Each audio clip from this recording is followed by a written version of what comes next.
The Last of Us Part 2 is the long-awaited follow-up to The Last of Us from developer Naughty Dog, who I've been a fan of since the original Crash Bandicoot on PlayStation 1, and of course through the Jak and Daxter and Uncharted series of games. Naughty Dog are a studio that are constantly trying to break new ground in video games, particularly in how interactive storytelling can be presented, and that's what the first Last of Us game marked for the industry. It masterfully executed the thought that video games can have multi-layered, mature stories that people can explore and take meaning from. The game was more than just a story about a man and a girl traveling a post-apocalyptic United States full of infected undead, mixed with some open linear stealth action gameplay. Sure, you'll get the people that look at The Last of Us and think that, oh, it's just another zombie apocalypse game. Why not play, say, Resident Evil? Well, when was the last time anyone truthfully played a Resident Evil game for the story or characters? After all, that series started as a riff on 80s George Romero zombie movies. Sure, the Resident Evil games are a ton of fun to play, but those characters weren't created to be much more than stereotypes. In The Last of Us, we saw characters experience moral dilemmas rooted in human emotion. Characters who were shaped by the world around them, transformed by tragedy, loss, and the brief moments of joy that they were afforded. The characters felt real, and the choices made by Joel and Ellie in the first game all felt like they could be justified, despite any moral ambiguity presented. Honestly, no one had presented those scenarios in gaming as maturely and delicately until The Last of Us came along. And that's why I will always look forward to seeing what Naughty Dog has next in the pipeline, because I know I'm getting an experience unlike anything else. Now we come to The Last of Us Part 2, which, full disclosure, the rest of this video will be discussing spoilers for both games, as at this time, it's kind of pointless to dance around any spoilers, so please do come back to this video when you're ready. The Last of Us Part 2 picks up 4 years after the finale of the first game, which saw Joel and Ellie reach this rebel militia called the Fireflies, who have hopes of using Ellie's newly discovered immunity to the cordyceps-based infection to develop a cure for all of humanity. The downside is that any surgery to extract the immunity from Ellie will kill her, without there being any real guarantee that a cure will come out of it all. Joel, having bonded with Ellie as his surrogate daughter, chooses to save her at the cost of a potential cure for the virus, as well as the lives of many Fireflies. Having been unconscious for the ordeal, Ellie asks Joel what happened, where he chooses to lie to her and tells her there wasn't a cure. In a world where we're so used to having video game characters always save the world, seeing these characters opt for a selfish but necessary desire was huge. And while I'm sure we'd all have been happy for the story to end where it did, there was more that needed to be said, as this ending winds up being integral to everything that happens in Part 2. Part 2 is interested in the consequences and ramifications of Joel's decision with the Fireflies, eventually constructing an Ellie who repeats similar mistakes made by Joel as she embarks on her quest for revenge, continuing the cycle of violence that is all too prevalent in the world of The Last of Us. The inciting incident for this quest for revenge ultimately ends up being Joel's murder at the hands of our new protagonist, Abby, and a group of ex-Fireflies who now operate under the Washington Liberation Front, also known in the game as the Wolves, a militia based in Seattle currently at war with a religious cult called the Seraphites. Writer and director Neil Druckmann makes the bold decision of not only killing Joel, but having us play as his murderer for half of the game. And surprisingly, it's what comes after Joel's death that makes the game incredible. Last of Us Part 2 is this complex package waiting to be unraveled and pondered on, as we experience the stories of Ellie and Abby, these tortured characters that exist as two sides of the same coin. Aside from prologue and epilogue chapters, the game is structured primarily between Ellie and Abby over a few days in Seattle, which eventually culminates in their confrontation, allowing us to view their perspectives and how they both unknowingly affect each other's stories. On the one hand, we have Ellie, this character that we came to love and adore from the first game, go through this extremely traumatic incident that the audience experiences with her, the murder of her surrogate father. It's a moment that speaks to the strengths of Naughty Dog's storytelling, the ability to invoke extreme emotions in the player.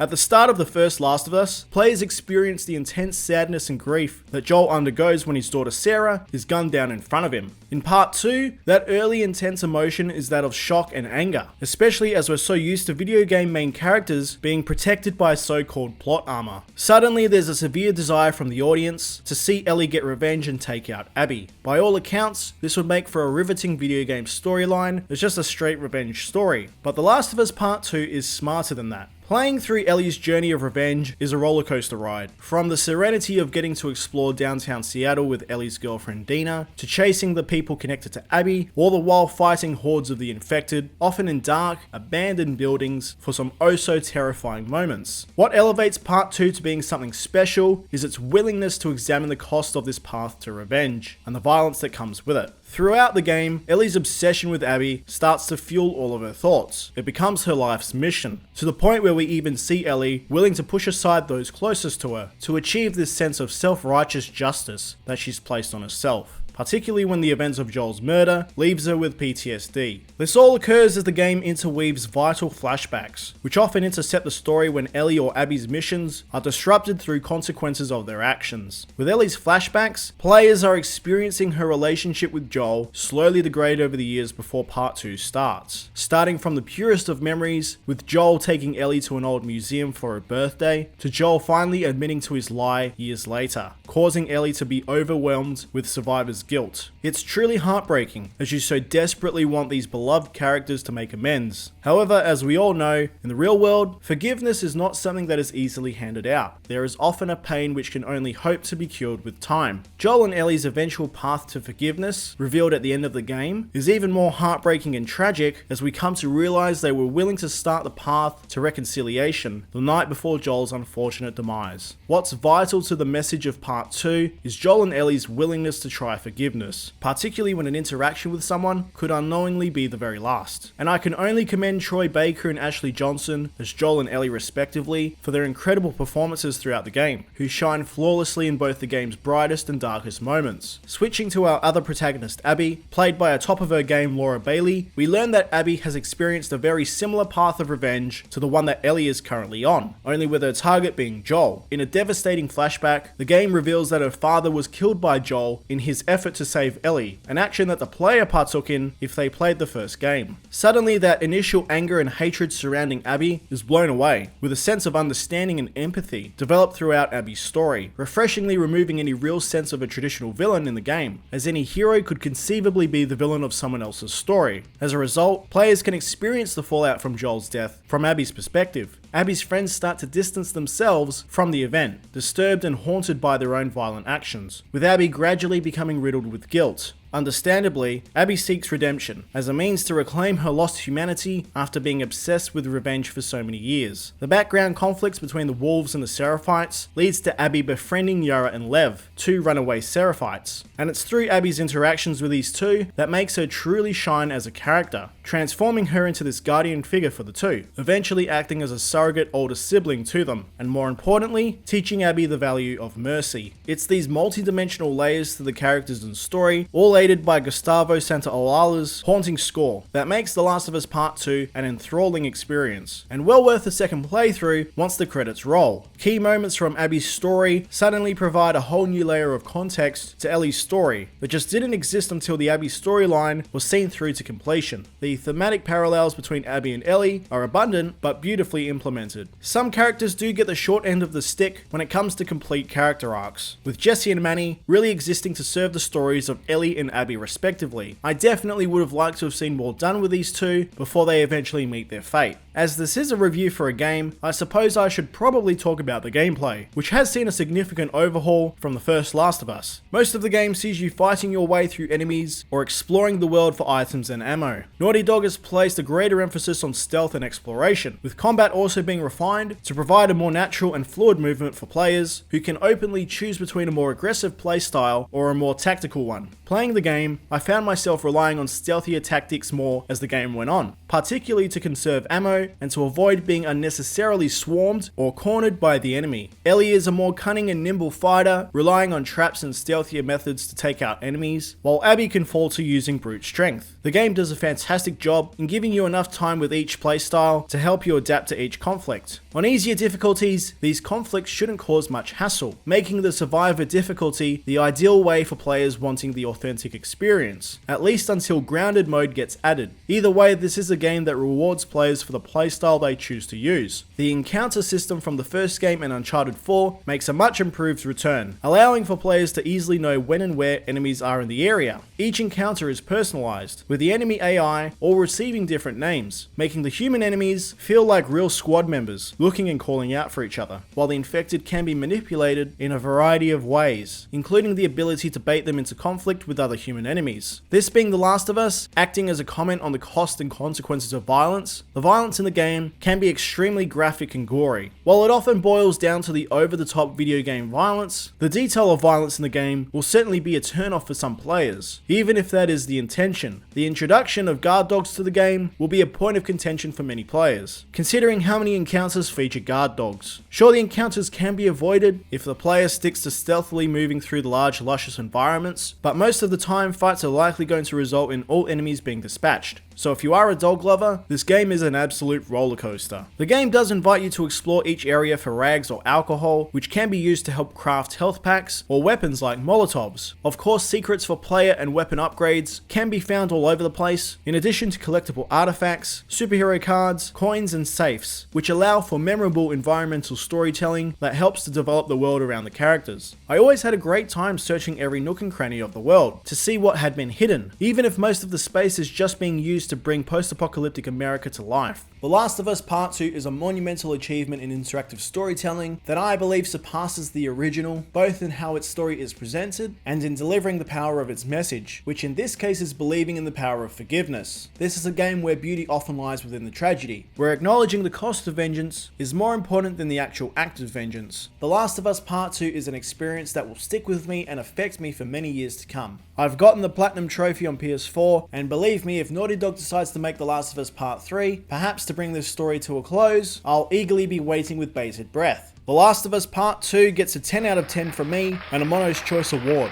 Guys, I hope you liked this review. If you want to see more reviews just like this one, stay right here for your Mono Fix. Bye guys.